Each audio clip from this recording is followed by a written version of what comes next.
ప్రేక్షకులందరూ నమస్కారం. ఈరోజు మన స్టూడియోలో ప్రముఖ ఆధ్యాత్మికవేత్త, జ్యోతిష్య వాస్తు పండితులు, లలితాదేవి ఉపాసకులు బ్రహ్మశ్రీ నానాజీ పట్నాయక్ గారు ఉన్నారు. గురువుగారితో మాట్లాడదాం. నమస్కారం. శ్రీమాత్రే నమః. గురుగారు, జూన్ మాసంలో సింహరాశి వారికి ఈ నెలంతా కూడా ఏ విధమైన ఫలితాలు ఉండబోతున్నాయి? ప్రస్తుతం ఉన్న గ్రహస్థితి బట్టి ఎలాంటి జాగ్రత్తలు, పరిహారాలు తీసుకోవాలి గురుగారు సింహరాశి వారు? జూన్ మాసంలో గనక చూసుకున్నట్లయితే సింహరాశి వారికి ఫస్ట్ ఆఫ్ ఆల్ ఈ రాశి అధిపతి ఎవరైతే ఉన్నారో ఈయన రవి దశమ లాభాల్లో సంచరిస్తుంటాడండి ఈ మాసం అంతా కూడా ఆల్మోస్ట్. సో దశమ లాభాల్లో ఎప్పుడైతే సంచరిస్తుంటాడో ఇట్స్ గుడ్ చెప్పాలంటే. సో అంటే కెరియర్ పాయింట్ ఆఫ్ వ్యూ కానీ, బిజినెస్ పాయింట్ ఆఫ్ వ్యూ కానీ ఇంప్రూవ్మెంట్స్ ఇస్తాడు ఇక్కడ. అదేవిధంగా వీళ్ళకి ఇంకొక లక్కీ ఏంటంటే సెకండ్ హౌస్ అంటే ధనస్థానంలో ఉండే కేతు మారిపోయాడు, రాశిలోకి వచ్చాడు. ఈ రాశిలోకి వచ్చి కొంచెం కుజుడు కూడా వస్తున్నాడు కాబట్టి కొంచెం ఈ బీపీలు, షుగర్లు ఉన్నవాళ్ళు, లేకపోతే కండరాలు పట్టేస్తుంటాయి కదా, వాళ్ళు కొంచెం అలర్ట్గా ఉండాలి, జాగ్రత్తగా ఉండాలి. సింహం వారు, సింహ లగ్నం కావచ్చు, రాశి కావచ్చు, చూసుకోండి. అలాగే వీరికి గతంతో ఉన్నటువంటి ఈ ఫైనాన్షియల్ ఏవైతే అనవసరంగా ఖర్చులు అవుతూ వచ్చాయో రెండో స్థానంలో ఉండే కేతువు వల్ల అది మారుతుంది. It's clear. ఓకే, దానిలో ఎటువంటి ఇబ్బంది లేదు.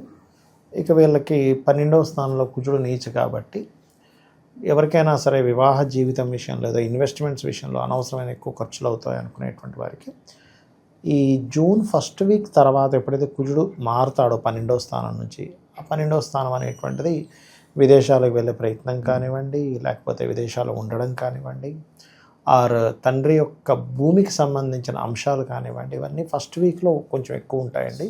దాని తర్వాత పూర్తిగా తగ్గుతాయి.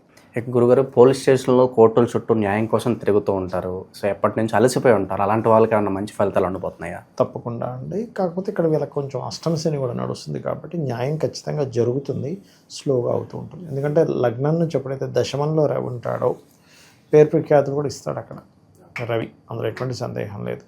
కాకపోతే కుజుడు మనకి ఎప్పుడైతే 12వ స్థానంలో ఉండి తర్వాత లగ్నంలోకి వస్తున్నాడో వీలైనంత మటుకు పోలీస్ స్టేషన్లో ఇటువంటి జోలికి వెళ్ళకపోవడమే మంచిది. బికాజ్ ఆఫ్ కుజుడు ఎవరికైనా చూడండి ఇన్వాల్వ్ అయ్యాడు వాళ్ళ దీంట్లో అంటే పోలీస్ స్టేషన్కి వెళ్తాడంటే కుజుడు ఇన్వాల్వ్మెంట్ ఉంటుంది.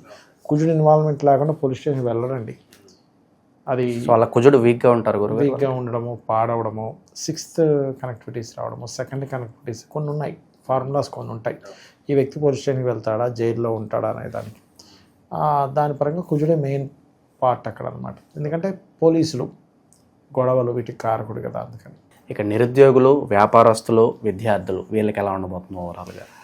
వీళ్ళకి చూసుకున్నట్లయితే ఉద్యోగం విషయం కనుక మనం ముందుగా మాట్లాడుకుంటే కనుక లగ్నాధిపతి దశమంలో ఉన్నాడు కాబట్టి ఉద్యోగ అవకాశాలు ఖచ్చితంగా ఎక్కువగానే వస్తాయి, ఎక్కువగా రావడము. ప్లస్ అదొకటే కాకుండా వీళ్ళకి ప్రమోషన్స్ కూడా లభించడం, ఎందుకంటే లాభంలో కూడా వెళ్తున్నాడు.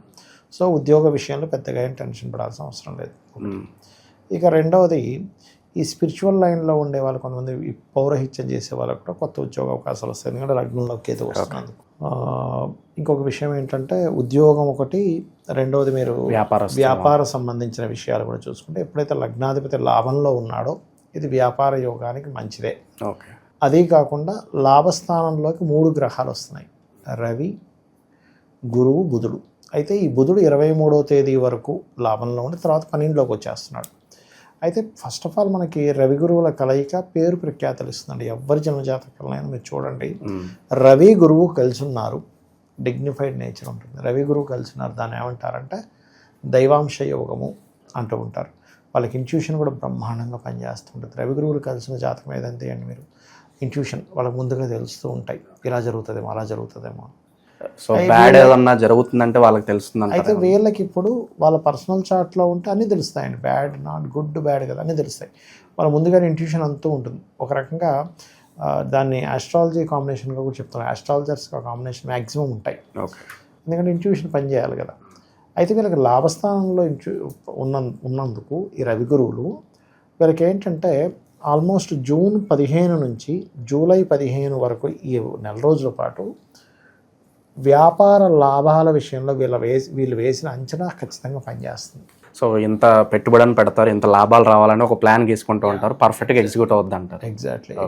ఇక స్థానచలనం ఏమైనా చూపిస్తున్న గురుగారు, ఇల్లులు మారాలనుకుంటారు, అలాగే ఒక ఉద్యోగం నుంచి ఇంకో ఉద్యోగం మారాలనుకుంటారు, బట్ అది కలిసి వస్తుందా లేదనో సందేహంలో ఉంటారు, వాళ్ళకి ఎలా ఉండబోతుంది? ఈ ఉద్యోగంలో మారడానికి అయితే అనుకూలత ఉందండి, దానికి ఏం ప్రాబ్లం లేదు, ఖచ్చితంగా మారుతారు కూడా. అయితే మీరు ఇల్లు విషయం తీసుకున్నారు కాబట్టి, ఇప్పుడు ఇల్లు ఏదైనా కన్స్ట్రక్షన్ చేసేటప్పుడు కొంచెం జాగ్రత్తగా ఉండాలి. ఎందుకంటే ఈ 4వ అధిపతి చతుర్థ భాగ్యాధిపతి, వీళ్ళకి ఉభయ కేంద్రాధిపతి రాజ్యోగకారకుడుగా చెప్తూ ఉంటారు. ఆ రాజ్యోగకారకుడు లగ్నంలోకి రావడం చాలా మంచిది, అందులో ఎటువంటి సందేహం లేదు. దీనివల్ల ఏమిటంటే విద్యార్థులకు విద్యా సంబంధించిన విషయంలో మంచి ఫలితాలు ఇవ్వాలి. కాకపోతే కేతువుతో ఉన్నాడు, కేతువే శత్రువు అవ్వడు కుజుడికి, కుజవత్ కేతువు శనివత్ రాహు అంటూ ఉంటారు. సో ఎప్పుడైతే ఈ రాశిలో కూర్చున్నాడో కొన్ని ఆటంకాలు, ఏది విద్యా విషయంలో, ఇల్లు నిర్మాణం చేస్తున్నాం, మేస్త్రీలు రాకపోవడం, పనులు రాకపోవడం, డిలే అయ్యే అవకాశాలు కొంచెం ఉంటాయి. లేదా ఒక మిషనరీ తీసుకొచ్చి పెట్టారు వీళ్ళేదో ఫ్యాక్టరీలో, అదేదో టెక్నికల్గా చిన్న ఇష్యూస్ ఇస్తూ ఉంటుంది. లేకపోతే ఒక విద్య అనుకున్నారు వీళ్ళు పలానా మాస్టర్ గారి దగ్గర, ఆయన రావడం, ఒకరోజు వస్తే ఒకరు రాకపోవడం, ఇలాంటి కొన్ని ఆటంకాలు జరుగుతాయి. కాకపోతే ఎంతైనా రాజ్యోగ కారకుడు కాబట్టి కొన్ని మంచి కూడా చేస్తాడు. అయితే ఇది అగ్నితత్వ రాశుల్లో అగ్నితత్వ గ్రహాలు ఉన్నప్పుడు, ముఖ్యంగా స్త్రీలు ఏదైనా ఇప్పుడు ఇంట్లో పొయ్యి దగ్గర వాళ్ళు వంట వండుతుంటారు, అటువంటివి ఏమైనా కాలడము, ఇట్లాంటివి చిన్నవి, లేకపోతే చిన్నగా తెగడం, చేయికి కాలుకో, ఇట్లాంటివి ఉంటాయండి. కుజకేతువులు కలిసి లగ్నంలో ఉన్నప్పుడు కొంచెం ఈ విషయాల్లో వీళ్ళు జాగ్రత్తగా ఉంటూ గణపతిని, సుబ్రహ్మణ్యేశ్వర స్వామిని ఉదయం పూట వీళ్ళు నిద్ర లేవగానే తలుచుకున్నట్లయితే ఎటువంటి ఇబ్బంది కలగకుండా ఉంటుంది. గురుగారు, ఇక ఆకస్మిక ధనలాభం కావచ్చు, అనుకోకుండా ఒక చోటకి ప్రయాణం చేయడం, అది బాగా కలిసి రావడం, ఇలాంటి సూచనలు ఏమైనా కనిపిస్తున్నాయి వీళ్ళకి? ఒకటండి, వీళ్ళకి ప్రయాణం కంటే కూడా ఒకే దగ్గర స్ట్రక్ అయిపోయామా అనేటువంటిది కొంత ఉంటుంది. ఈ నెల అనవసరంగా వెళ్ళామే అనే భావన, అనవసరంగా అక్కడికి వెళ్ళి ఇరుక్కుపోయామేంటి, ఇక్కడికి వెళ్ళి ఇరుక్కుపోయామేంటి, ఇక్కడికి వచ్చి ఇరుక్కుపోయామేంటి. ఎందుకు అంటే Ketu is striking planet. 4th house అనేటువంటిది అంటే మనం వెళ్ళేటువంటి వాహనాలకు సంబంధించిన విషయం. ఇవి ఎలా జరుగుతాయంటే చాలా విచిత్రంగా, ఎక్కడికో వెళ్తాం, మనకి అప్పట్లో చూడండి కరోనా వచ్చింది, అవును, అక్కడికి వెళ్ళంగానే అరే ఇదేంటి మనం ఇక్కడికి వచ్చేసి ఇక్కడ చూస్తే మళ్ళీ వీళ్ళేమో లాక్డౌన్ అన్నారని, లేకపోతే ఇప్పుడున్న పరిస్థితుల్లో ఏ యుద్ధ సంబంధించిన ఉన్నప్పుడు సర్వసాధారణంగా ఏమవుతాయి, అనవసరం ఇక్కడికి వచ్చి ఇరుక్కుపోయామేంటి, ట్రైన్స్ బంద్ అన్నారు ఈ వారం రోజులు, లేకపోతే టికెట్లు దొరకట్లేదు, ఇట్లా అన్నమాట. అంటే ఏదో అప్పట్లాగా కరోనాలో స్తంభించదు, కానీ చెప్తున్నాను నేను మీకు, అలాంటివి కొంచెం ఉంటాయి. అయితే ఇలాంటి వాటిల్లో కూడా మీరు ఇరుక్కోకుండా అంటే గణపతి, సుబ్రహ్మణ్యేశ్వర స్వామి ఆరాధనే మంచిది చెప్పాలంటే. అలాగే సంతానం కోసం చేసే ప్రయత్నం కూడా ఫలిస్తుంది. ఎందుకంటే ఈ రవి గురువుల కలయిక లాభంలో ఉన్నప్పుడు న్యాచురల్గానే ఎవరికైనా సంతానం చక్కగా కలుగుతారంటే రవి గురువు కాంబినేషన్. అది లాభంలో ఉంటూ పంచమాన్ని చూస్తుంది. ఎప్పుడైతే లాభంలో ఉండి పంచమాన్ని చూస్తాడో ట్రాన్సిట్ బ్రహ్మాండంగా పడుతుంది పంచమానికి. So good. గురుగారు, బయట మనం చూస్తున్నాం ఈ ఇల్లీగల్ అఫైర్స్ అనేవి చాలా ఎక్కువైపోయినాయి, దానివల్ల వాళ్ళ వైవాహిక జీవితం మీద దెబ్బతినే పరిస్థితి చాలా వరకు కనిపిస్తుంది. ఎలాంటి సూచనలు కనిపిస్తున్నాయి వీళ్ళకి? మొదటి వారం కొంత జాగ్రత్తగా ఉండాలండి ఇలాంటి విషయాల్లో. ఇప్పుడు ఎలా ఉంటుందంటేనండి, నేను చాలామంది కేసెస్ చూస్తుంటా కదా, అఫైర్స్ పెట్టుకున్న వాళ్ళు చెడ్డ వాళ్ళని అనలేం మనం. సో వాళ్ళకి ఏ పరిస్థితుల్లో అలా చేశారో మనం చెప్పలేము. ఒక్కోసారి ఇంట్లో ఉండే భార్య లేక భర్త సరే వాళ్ళు కరెక్ట్ కారు అనుకోవడము, లేకపోతే ఆకర్షితులు అయిపోవడము, లేకపోతే అతి మంచితనం వల్ల. చాలామంది నేను చూసింది ఏంటంటే, ఏంటోనండి మేము కనెక్ట్ అయిపోయాం, తర్వాత నాకు ఎందుకు అతన్ని లేకపోతే ఆమెను కట్ చేయబుద్ధి కాలేదు, మాట్లాడుతున్న వాడిని సడన్గా రిలేషన్ ఏర్పడింది, ఇప్పుడు కట్ చేస్తే నా గురించి ఏమైనా అనుకుంటారేమో అనే భావనతో నేను ఆగిపోయాను. ఇలాంటివి నేను చాలా చూశాను. చాలామంది వస్తుంటారు నా దగ్గరికి, ఏమంటే అనుకోకుండా ఇట్లా ఏర్పడింది, ఏం చేయాలి, కట్ చేయలేకపోతున్నా అంటే, కట్ చేసేవయ్యా ఎందుకు నీకంటే, ఏమో సార్ నన్ను ఏమైనా చెడుగా అనుకుంటారేమో అని, ఆమె కావచ్చు అతను కావచ్చు. అంటే ఏమిటి, ఇంతకాలము కేవలం నన్ను వాడుకున్నారు ఈ భావనతో ఉన్నారేమో, కట్ చేయలేకపోతుంటారు చాలామంది. అంటే ఫస్ట్లో ఏదో సరదాగా ప్రారంభమైనటువంటిది ఒక దీంట్లోకి వెళ్ళిపోయి తర్వాత దాన్ని కట్ చేయలేక, ఇది తప్పని తెలుసు కూడా బయటికి రాలేక, బయటకు వస్తే వాళ్ళు ఏమనుకుంటారో లేకపోతే ఇంకేమైనా అవుతుందేమో అని అనుకొని ఇట్లాంటివి కొంచెం ఉంటుంటాయి సాధారణంగా. అయితే ఈ కుజుడు జరిగిపోతే అంటే, ఎందుకంటే ఫస్ట్ వీక్ అంతా కూడా ఎప్పుడు కూడా ఎవరికైనా ఇల్లీగల్ ఎఫ్ఐఆర్స్ ఏర్పడ్డాయి అంటే వాళ్ళ పర్సనల్ చార్ట్లో 12th హౌస్ పాడవుద్ది, గుర్తుపెట్టుకోండి. 12వ స్థానం శయాసౌఖ్య స్థానము అంటారు. అది నీట్గా ఉంటే ఏ ఇబ్బంది ఉండదు.